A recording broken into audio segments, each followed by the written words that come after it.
મારું નામ ખેર જગદીશભાઈ લખમણભાઈ, ગામ ઉછળી. હું ઉછળી ગામના સરપંચશ્રીનો પુત્ર છું અને આજથી 2 દિવસ અગાઉ હું આંબળા ગામના રણજીતભાઈ ભૂરાભાઈ ચાવડા જે ઝેરી દવા પીધી હતી તે એના વિડીયોમાં એવું બતાવે છે કે ભાઈ મેં જગદીશભાઈના ત્રાસથી આ દવા પીધી છે. તો જગદીશભાઈ એવો કયો ત્રાસ કર્યો છે કે એને એનાથી દવા પીવી પડી? તો એને આજ સુધી હજી આ 3 દિવસ થવા આવ્યા છે, હજી એને એક પણ પુરાવો મારી વિરુદ્ધનો રજૂ કર્યો નથી.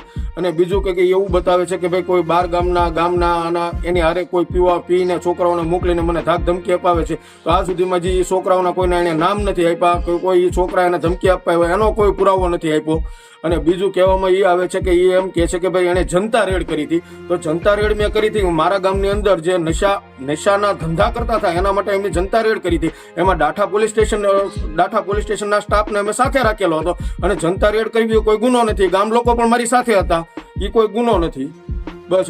અને આ ખોટો મને બદનામ કરવા માટે થઈને મારી માથે ખોટા આવા નવા કાવતરા કરી રહ્યો છે. એટલે આની યોગ્યમાં યોગ્ય કાર્યવાહી થાય એવી મારી અરજ છે. જય ભારત.